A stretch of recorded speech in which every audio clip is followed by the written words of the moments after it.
हरे कृष्ण समस्त धन्यवाद प्रणाम। एबे आमर फ्रेंडशिप डे बा बंधुत्व दिवस चलते आज्ञा तो आम शुणा आम जाना दरकार जे who is the real friend प्रकृत पक्षे वास्तविक बंधु किए से। तो ये गोटे कथा प्रश्न उठुची जे आजिकल जो सोशल मीडिया रे गोटे मानिया चली जे समस्ते कि क्या फ्रेंड रिक्वेस्ट पठे दूसरी आ समस्ते एक्सेप्ट कर दौरान। तो समस्ते निज निजर फ्रेंड सर्कल बढ़ाई इच्छा। तो जो मानकर देखिए कि 5,000 10,000 इवन लक्षे जाए फ्रेंड भी हो जाती से कहते I am a better social person right. किंतु आज्ञा देखूँ सतरे कौन यो बंधु मैंने आम सोशल मीडिया रे क्रिएट करुँच सतरे कौन एमाने केबे भी आमको आसिक सहायता करुँच आम सांगे रोचंती ना आज्ञा।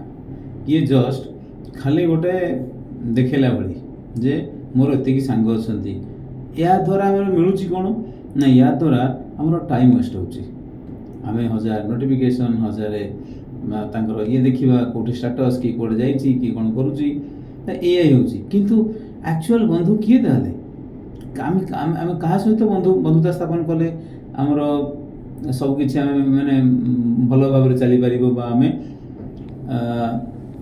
भल भाव रही पार शांति आम पाइपर। तेणु आम देखा जे भगवद गीतार भगवान कहते 5.29 वर्ष रे श्लोक Krishna is the supreme friend भोक्तारम यज्ञ तपसां सर्वलोक महेश्वरम सुहृद सर्वभूतानां शांति माम ज्ञात्वा माम शांति मृच्छति।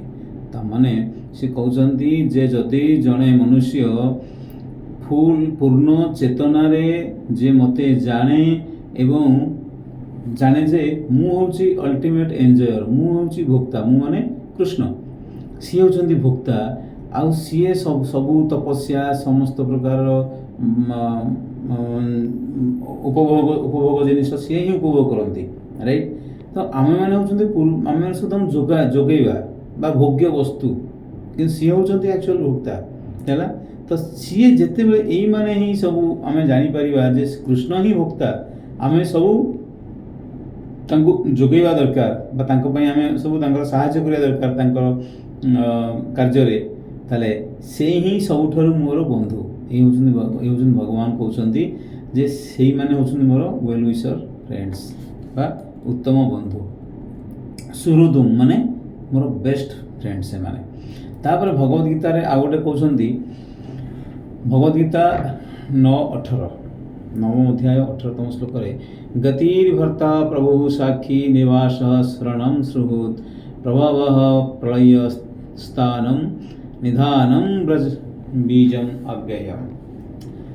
तो से एठे कहते जे मु होची समस्तंकर प्रभु मु होची समस्तंकर सुहृद माने फ्रेंड गति भर्ता समस्तंकर साक्षी आउ समस्तंकर माने शरणदाता समस्तंकर नियंत्रणकारी।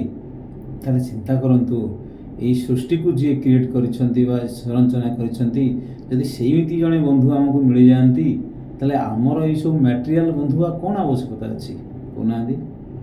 द्रौपदी जो वस्त्रहरण होता किए आसला पाखक 5 जन पति जी कि जड़े जड़े बेस्ट आर्चरी धनुर्धर किए गदाधारी किए होती मान वर्षा आमर युधिष्ठिर महाराज बा से धर्मराज चिंता करंतु 5 जन जाक एमती मुंड पोतिकी अच्छा तौक मुंड नईकि है।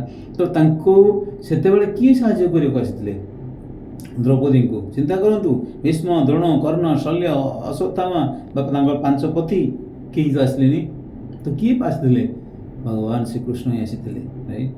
जिते बड़े गजराज चिंता कले थाई घर जलेण गजराज जिते बड़े पानी भितर थे कुंभीर धरी गोड़ को चिंता करंतु रक्त बही चली थाए कि से देखिले पानी भितर मोर किसी बल काटबनी है। तो से सी कौन कले ना गोटे पद्म फूल आणिकी जो अच्छी शुंड से भगवान को ऑफर कले अर्पण कले भगवान डाकिले भगवान मोर सबुतक बल चलीगला मुझे आप रक्षा करेंगे ना मुझे प्राण चलीज। तो से ଭଗବାନଙ୍କୁ ଯିଏ ଯେତେବେଳେ ଡାକିଛି ଭଗବାନ ସେତେବେଳେ ଆସିଛନ୍ତି, ରାଇଟ୍। ତ ସମସ୍ତଙ୍କର ବନ୍ଧୁ ହେଉଛନ୍ତି ସେଇ ଭଗବାନ ପରମ ପୁରୁଷ ପରମ ଶ୍ରୀକୃଷ୍ଣ, ରାଇଟ୍।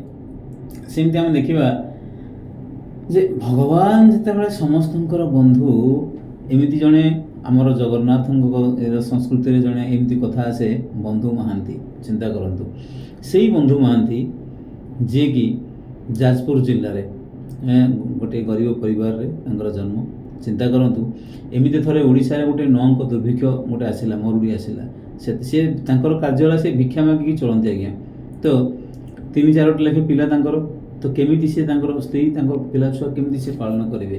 ଏଇ ଭିତରେ କ'ଣ ହେଇଛି ନା ତାଙ୍କର ଆଉ ତାଙ୍କୁ ଭିକ୍ଷା ବି ମିଳୁନି। ଯେଉଁ ନିଅଙ୍କ ଦୁର୍ଭିକ୍ଷ, ଲୋକ ଖାଇବାକୁ ପାଉନାହାନ୍ତି, ତାଙ୍କୁ ଭିକ୍ଷା କିଏ ଦେବ? ସେତେବେଳେ କିନ୍ତୁ ତାଙ୍କର ଅଗାଧ ବିଶ୍ୱାସ ଯେ ଏକା ହାତ ରଖିବେ କୃଷ୍ଣ ବିଶ୍ୱାସ ପାଳନ, ମାନେ କୃଷ୍ଣ ହିଁ ମୋତେ ରକ୍ଷା କରିବେ। ସେଇ କୃଷ୍ଣ, ସେଇ ଗୌର, ସେଇ ଜଗନ୍ନାଥ ଆମେ ସବୁବେଳେ କହୁଛନ୍ତି।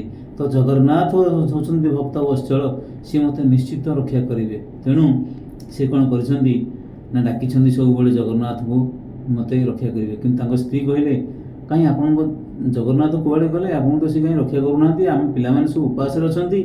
ତେଣୁ ବନ୍ଧୁ ମହାନ୍ତି ଥରେ ଆସିକି ଚିନ୍ତା କଲେ ଯେ ମୁଁ କ'ଣ କରିବା ଦରକାର। ତେଣୁ ସିଏ ତାଙ୍କ ପିଲା ଛୁଆ ଧରିକି ପୁରୀ ଚାଲିଲେ ସମସ୍ତେ, ଆଉ ଯାଇକି ଆମର ମନ୍ଦିରର, ଜଗନ୍ନାଥ ମନ୍ଦିର ଦକ୍ଷିଣ ଦ୍ୱାରରେ ସେଇଠି ଶୋଇଗଲେ ଆଜ୍ଞା ରାତିଟି। ତାପରେ ଖାଇନାହାନ୍ତି କିଛି, ପିଲାମାନେ ଖାଇନାହାନ୍ତି। ନିଜେ ସିନା ନ ଖାଇଲେ ଚଳିପାରିବ, ବାପା ମା ମ୍ୟାନେଜ୍ କରିଦେବେ, କିନ୍ତୁ ପିଲାମାନେ ଯେତେବେଳେ ଭୋକରେ ଖାଇବାକୁ ଦିଅ କହୁଛନ୍ତି, ବାପା ମାଆଙ୍କର ଅବସ୍ଥା ଅଛି ଆହୁରି ଖରାପ।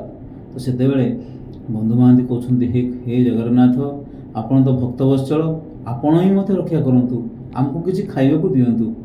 ତ ଆଜ୍ଞା ସେତେ ଚିନ୍ତା କରନ୍ତୁ, ସ୍ୱୟଂ ମା ଲକ୍ଷ୍ମୀଙ୍କୁ ଧରି ଜଗନ୍ନାଥ ସୁନା ଥାଳିରେ ତାଙ୍କ ପାଇଁ ମହାପ୍ରସାଦ ଆଣିକି ଆସିଛନ୍ତି, ହେଲା।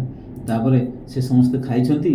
ଆଉ ବନ୍ଧୁ ମହାନ୍ତି କ'ଣ ଜାଣୁଛନ୍ତି ଯେ ସେଇଟା ସୁନା ଥାଳି ନା ରୂପା ଥାଳି ନା ସେଇଟା ଆଉ କ'ଣ, ତାଙ୍କର ପେଟକୁ ଖାଇବା ଦରକାର, ହେଲା।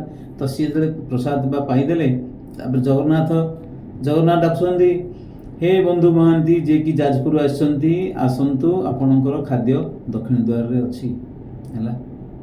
ତ ଇଏ ତ ଜାଣୁନାହାନ୍ତି ନା ସେ ଜଗନ୍ନାଥ ବୋଲି। ତ ଏତିକି ବେଳେ କ'ଣ ହେଇଛି କ'ଣ ନା ସେ ଖାଇକି ଶୋଇପଡ଼ିଛନ୍ତି। ତା ପରଦିନ ପଣ୍ଡାମାନେ ଯେତେବେଳେ ଆସିଛନ୍ତି ଦେଖିଲେ ଜଗନ୍ନାଥଙ୍କର ସୁନା ଥାଳିଆ କାହିଁ ଯେଉଁଥିରେ ଭୋଗ ଲଗାଯାଏ। ତ ସେଇଟା ଯାଇଛି ରାଜାଙ୍କ ପାଖକୁ ଖବର। ରାଜା ଆସିକି ରାଜା ଏଠୁ ଦେଇଛନ୍ତି ଯେ ସବୁଆଡ଼େ ସର୍ଚ୍ଚ କର, ଖୋଜାଖୋଜି ଆରମ୍ଭ କର, କୁଆଡ଼େ ତାଙ୍କର ଥାଳି ଗଲା। ତ ଏଇ ଭିତରେ ତାଙ୍କ ଥାଳିଟି ଜଣାପଡ଼ିଛି ବନ୍ଧୁ ମହାନ୍ତିଙ୍କ ପାଖରେ ଅଛି। ତେଣୁ ତାଙ୍କୁ ସମସ୍ତେ ନେଇକି ତାଙ୍କୁ ପୁଣି ରାଜା ଆଉ କୋଟୁଆଳମାନେ ଆସି, ମନ୍ତ୍ରୀମାନେ ଆସି ତାଙ୍କୁ ନିର୍ଯାତନା ଦେଇଛନ୍ତି। ଆଉ ତାପରେ ସେଠୁ ଜଗନ୍ନାଥ ସ୍ୱୟଂ କହିଛନ୍ତି ସ୍ୱପ୍ନରେ ରାଜାଙ୍କୁ, ହେ ରାଜା, ଏ ବନ୍ଧୁ ମହାନ୍ତି ହେଉଛନ୍ତି ମୋର ବନ୍ଧୁ, ସେ ଜଣେ ପରମ ଭକ୍ତ, ତେଣୁ ତାଙ୍କୁ ତୁମେ ଛାଡ଼ି ଦିଅ। ତ ଚିନ୍ତା କରନ୍ତୁ ଆଜ୍ଞା, ତ ଭକ୍ତ କାହାକୁ କହିବା? ଏଇ ଯେ ବନ୍ଧୁ ମହାନ୍ତି, ୟାଙ୍କୁ। ତ ବନ୍ଧୁ ମହାନ୍ତିଙ୍କ ଭଳି ଆମେ ଜଣେ ବନ୍ଧୁ ଜଗନ୍ନାଥ ତାଙ୍କୁ ହିଁ ରକ୍ଷା କଲେ, ଆଉ ତ କେହି ତାଙ୍କୁ ରକ୍ଷା କଲେନି। ତ ସେମିତି ଆପଣମାନେ ଆଜି ରୋଡ଼ରେ ଯାଉଛନ୍ତି, କିଛି ଏମିତି ନ ହେଉ। ସପୋଜ୍ ଆଜିକାଲି ଦେଖନ୍ତୁ ଗୋଟେ ଟ୍ରେଣ୍ଡ ଚାଲିଛି ଯେ ଯେତେବେଳେ ଗୋଟେ ଆକ୍ସିଡେଣ୍ଟ ହେଇଯାଉଛି, ଲୋକମାନେ ସବୁ ସେଲ୍ଫି ନେଉଛନ୍ତି, ଭିଡ଼ିଓ ନେଉଛନ୍ତି, ସୋସିଆଲ ମିଡ଼ିଆରେ ପୋଷ୍ଟ କରୁଛନ୍ତି। ଆମର କର୍ତ୍ତବ୍ୟ କ'ଣ ହେବା ଦରକାର? ସେତେବେଳେ ତାଙ୍କୁ ଉଠେଇ ତାଙ୍କ ଗାଡ଼ିକୁ ସାଇଡ଼୍ କରି ତାଙ୍କୁ ଆଣିକି ବସେଇ ତାଙ୍କୁ ଟିକେ ପାଣି ଦେଇ ତାପରେ ଆମ୍ବୁଲାନ୍ସ ଡାକେଇବା ନା ଆମେ ତାଙ୍କର ଭିଡ଼ିଓ ନେବା? ତାଙ୍କର ଯେଉଁ ସେଇ ଅବସ୍ଥା, ହୁଏତ ସେଇ କିଛି ମିନିଟ୍ ଯଦି ଆମେ ତାଙ୍କୁ ଏତିକି ବେସିକ୍ ମିନିମମ୍ ଫାସିଲିଟି ଯୋଗାଇଦେବା ବା ତାଙ୍କୁ ଟିକେ ସାହାଯ୍ୟ କରିବା, ସେ ବଞ୍ଚି ଯାଇପାରନ୍ତି ନାହିଁ। କିନ୍ତୁ ଆମକୁ ଆଜ୍ଞା ସେସବୁ ଆସୁନି, କାହିଁକିନା ଆମେ ଚାହୁଁନେ ଏସବୁ ଇଏରେ ଫସିବା ପାଇଁ ବା ଏସବୁ ଏତେ ଜିନିଷ କରିବା ପାଇଁ। ତେଣୁ ଆମେ କ'ଣ କରୁଛେ ନା ସୋସିଆଲ ମିଡ଼ିଆରେ ମାତୁଛେ ତାଙ୍କୁ ଧରିକି। ତ ଚିନ୍ତା କରନ୍ତୁ, ସେତେବେଳେ ଆପଣ ଯେତେବେଳେ ଏଇ ଆକ୍ସିଡେଣ୍ଟର ବା ଏଇ ଦୁର୍ଘଟଣାର ସମ୍ମୁଖୀନ ହେଉଛନ୍ତି, କେଉଁ ଆପଣଙ୍କର ଏଇ 5,000 ବା 10,000 ବନ୍ଧୁ ଆପଣଙ୍କର ଆସିକି ଆପଣଙ୍କୁ କିଏ ସେଭ୍ କରୁଛନ୍ତି କି ରକ୍ଷା କରୁଛନ୍ତି କି? କୁହନ୍ତୁ। ତ ଆମେ କାହିଁକି ତାହେଲେ ବନ୍ଧୁ ଏଇସବୁ କରୁଛେ? ଏଇ ସୋସିଆଲ ମିଡ଼ିଆରେ, ଫେସବୁକ୍ରେ, ଇନଷ୍ଟାରେ, ଏଇସବୁ ବିଭିନ୍ନ ପ୍ରକାର ଇଏରେ ଆବଶ୍ୟକତା ନାହିଁ ଆଜ୍ଞା। ଏଇସବୁ ଅଯଥା।